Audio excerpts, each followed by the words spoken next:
COVID vaccine, and I realized that I was not entirely in the real world. So I hope it is anything too bizarre. And if I did, hey, I did. But because I just want to do a big brief review of what I should have said that I'm not sure I said. Okay, so we talked about the neuron. The neuron starts with the Is he looking for a piece of paper? Okay, we have the cell body, and you saw the pictures, right? We have the axon coming in, and the dendrites. I'm sorry, the axon going out and the dendrites going in the cell body.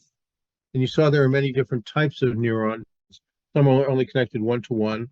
Others have a great many connections. But in any case, what happens is when the neuron is stimulated, that stimulation travels it travels up the dendrite into the cell body and to the axon. It's backwards. And it travels that way through an electrochemical process. So that's your uh, excitatory impulse, and then you have the inhibitory. What does that mean? Well, basically, when the neuron is stimulated, you have a chemical change. The One of the atoms give up an electron, and that continues in a daisy chain into the cell body, and then down the and then to the next uh, down the axon and down the dendrites.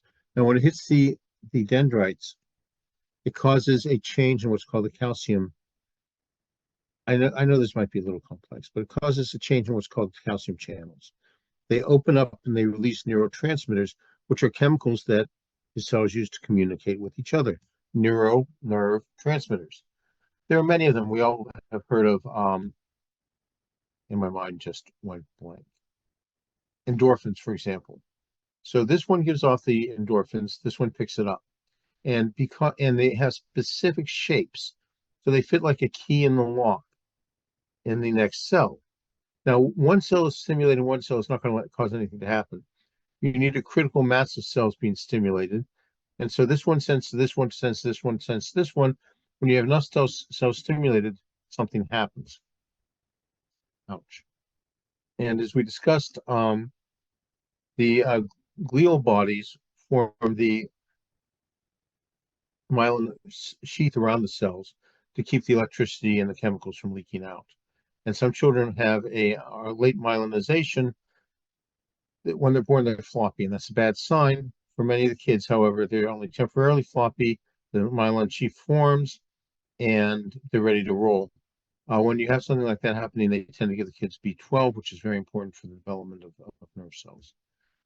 When you So say that's, floppy, you mean literally floppy? Like, yeah, they're floppy. They're like rag dolls because their muscles aren't getting stimulation. They're not getting messages. They're just kind of like lying there. and that's different than low muscle tone. Uh, well, it's very low muscle tone, basically. So they say they're Hmm. floppy, but yeah, low muscle tone. We'll be scientific. Do you know they used to have, it used to be, they don't do this anymore, but it used to be you would pick up a chart and it sometimes would say FLK. Ever hear about that? It stands for, this is not my thing, I actually stands have heard for of it. funny looking kid. And that's because when there are internal anomalies, you often see external anomalies. Like a lot of kids with Down syndrome have holes in their heart. They may have an incomplete digestive system. A lot of things may be going on inside. And so the internal anomalies are reflected in the external anomalies. And that's why they would say FLK, the kid is looking funny. Let's see what's going on with this kid. Obviously, they don't use it anymore. That was in my dad's day. But I asked my kids, and nobody says FLK anymore.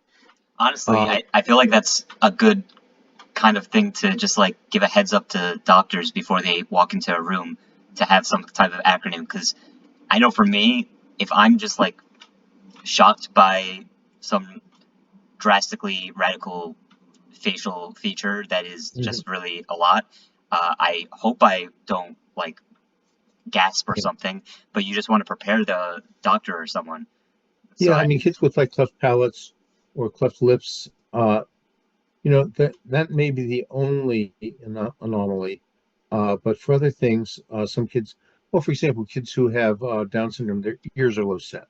children's ears are low set to begin with. That's why they get earaches. But kids with Down syndrome, their ears are notoriously low set.